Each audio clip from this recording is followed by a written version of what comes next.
तर hi YouTube family, स्वागत आहे तुमचं आपल्या चॅनलमध्ये.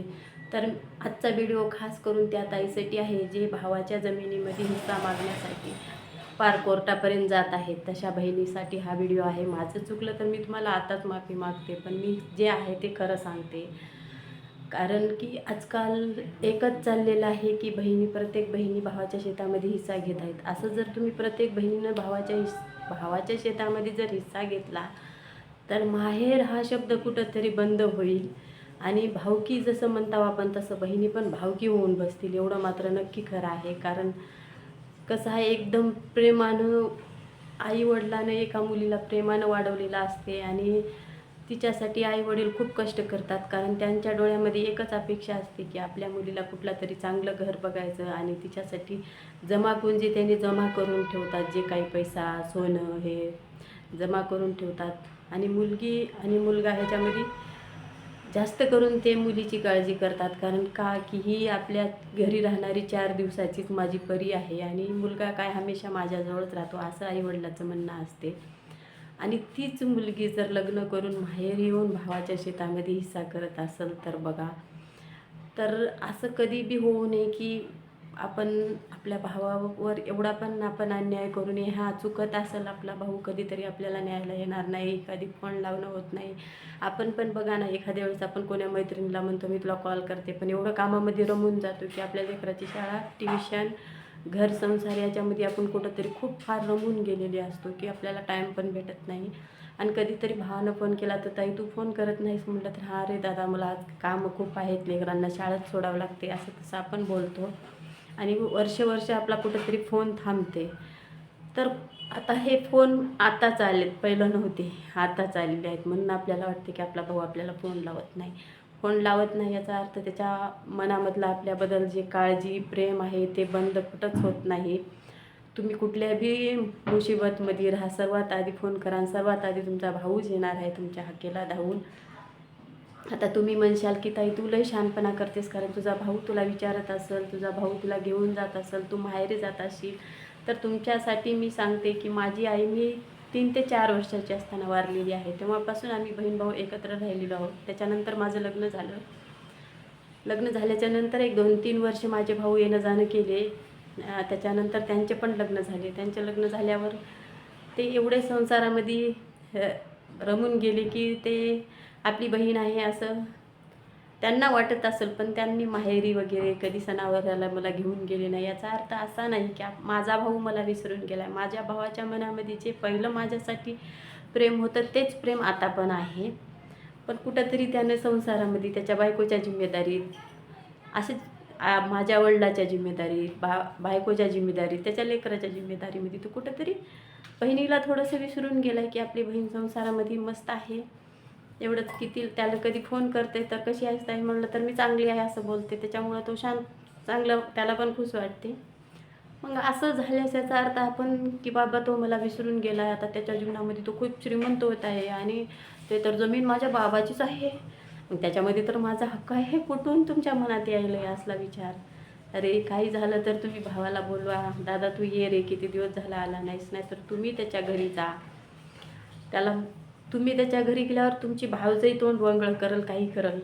पण भाऊ मात्र जसा तुमच्यावर पहिला प्रेम करत होता, ताई तुझ्यासाठी काय खायला आणू, हा शब्द प्रत्येक भाऊ आधी बहिणीला विचारल.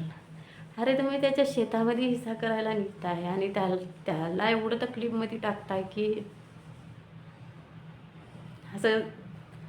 अरे ते आता एवढं वर्ष झालं, तो आता आपला भाऊ आपल्या चांगल्या कुठंतरी लाईफमध्ये सेटल झालेला आहे आणि करून खातोय, मस्त त्याची लाईफ चालली आहे. तिचं शेती वगैरे पिकत आहे. आता पहिलं तर पिकत नव्हते, आता पिकत आहे मस्त. तो कष्ट पण तसंच करत आहे, त्याचं कष्ट पण बघा.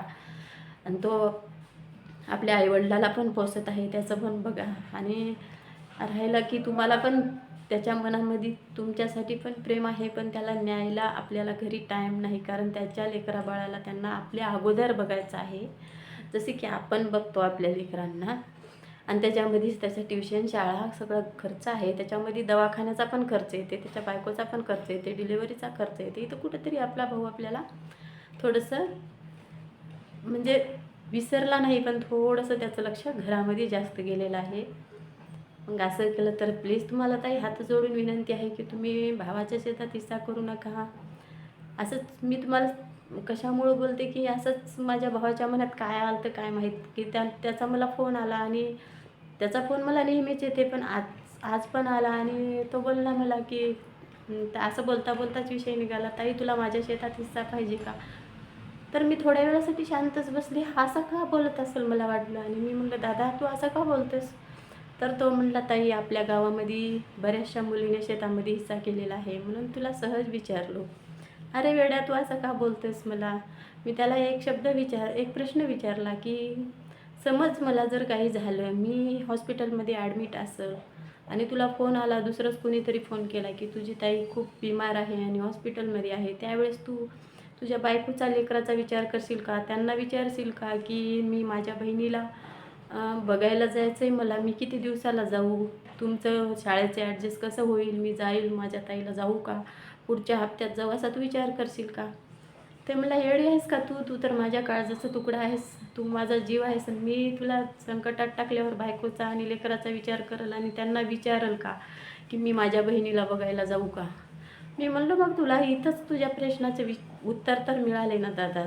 तुझा जीव मी आहे तर माझा पण जीव तू असीलच ना वेड्या.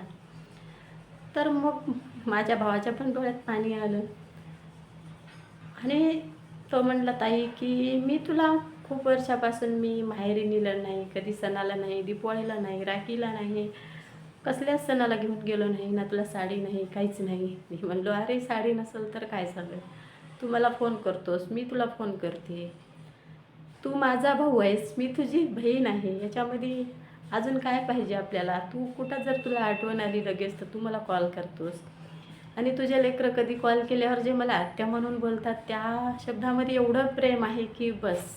आणि तू वेड्या म्हणतोस की तुझ्या शेतामध्ये हिस्सा घे. तुझे लेकरं मला आत्या म्हणून माझ्या कानावर कसा शब्द येईल? मग त्या लेकरांना काय वाटेल? अरे माझ्या आत्यानं आम्ही चुकलो असतो तर आम्हाला माझी आत्या बोलायला पाहिजे होती, डायरेक्ट शेतातच हिस्सा मागितला. असं कधीच डोक्यात विचार पण आणू नका ताई. मी तुम्हाला हात जोडून खरंच अजून पुन्हा एकदा सांगते की असा विचार कधीच आणू नका, आपल्या भावाला संकटात टाकू नका. अरे कधी आपण खेळत असलो तर आपला पाय चिखलाने भरला तर आपल्या भाऊ आपला पाय धुवून आपल्याला उचलून चिखलाच्या बाजूला नेऊन सोडलेला असते. आणि कधी थोडंसं आपण लहानपणी एवढा जरी कुठं चिवडा घेऊन आणला भावाने तर त्याच्यामध्ये आपण दोघंजणं बसून खाल्लेला आहे. मग त्यावेळेस त्यानं म्हटला का की बाबा पूर्ण माझा आहे, तुम्हाला घेऊनच सोबत खाल्लेला आहे. कुठं त्याला जर कुणी काही खायला दिलं तर तो तुमच्यासाठी अगोदर आणलेला आहे. आणि अजून एक लक्षात ठेवा, लग्नामध्ये तुमच्या सर्वात आधी सर्वात जास्त तुमचा भाऊच रडलेला आहे. मग तुम्ही शेतात हिस्सा घालून त्यांना पुन्हा रडवता का बरं? की बाबा तू माझ्यासाठी एवढं केलास, मग हे बघ तू केल्याबद्दल मी तुला हे बक्षीस देते की तू या शेतात हिस्सा करून मी तुझा जीव घेते. हाच शब्द झाला ना, हाच आता हेच राहिले ना, आता दुसरं काय आहे?